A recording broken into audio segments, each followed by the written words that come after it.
Welcome to The Explainer. You know, for the last couple of years, we've all kind of been living inside this massive AI hype cycle.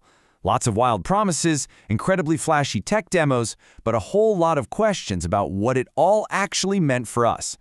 Well, looking at the news cycle from today, May 23rd, 2026, I think we can officially declare that the hype phase is over.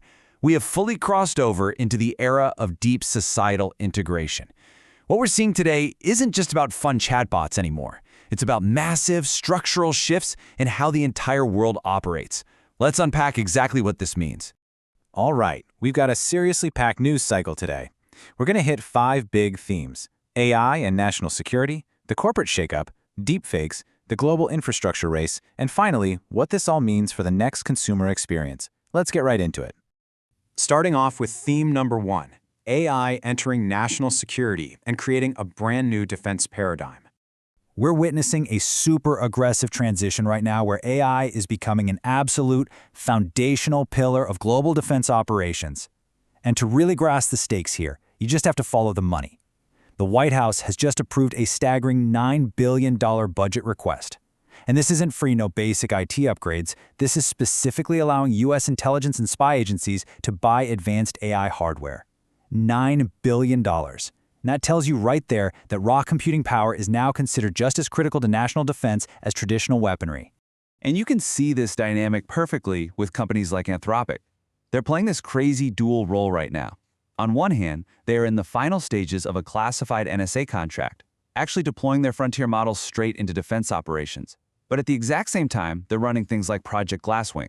They use their Claude Mythos preview model to audit massive enterprise systems, and it successfully flagged over 10,000 high or critical software vulnerabilities. Think about that, 10,000. So AI is literally acting as both a defensive shield and an active tactical weapon for the intelligence community. Moving right along to theme 2, the corporate AI shakeup and how it's completely rewiring the workforce. So, stepping out of the government sphere and into the private sector, the elephant in the room is always, is AI going to take my job?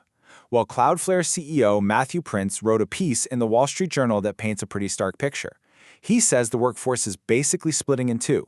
If you're a builder or a seller, meaning you make the product or you close the deals, you are considered safe. But middle management, the folks in what he calls measuring positions focused on internal optimization, AI is making those roles increasingly obsolete. So human creativity is totally safe, but the bureaucratic layers in between are getting ruthlessly automated away. And the sheer amount of financial momentum driving this corporate restructuring is frankly dizzying. Try to wrap your head around this number, $1.27 billion. According to recent regulatory filings, that is the current value of Zoom's corporate equity stake in Anthropic. Let that sink in. A video conferencing company is holding a $1 billion-plus stake in an AI startup. It really shows you exactly where the massive corporate players think the future of enterprise value actually lives. To put that into perspective, Zoom just tossed an extra $46 million into that position. Why? Because they want to stay tethered to Anthropic's massive growth. After a blockbuster funding round back in February, Anthropic's total private valuation hit $380 billion. I mean, we're not talking about normal software company valuations anymore. $380 billion is the size of a nation's GDP. This whole corporate shakeup is being fueled by an absolute mountain of concentrated capital. Which brings us to theme 3, deepfakes, unintended consequences, and walking a very dangerous ethical tightrope. Now we have to talk about the very real, very severe risks of moving this fast. Today gave us a pretty visceral reality check on what happens when these powerful tools fall into the wrong hands. The U.S. National Transportation Safety Board, the NTSB, actually had to trigger an emergency lockdown today.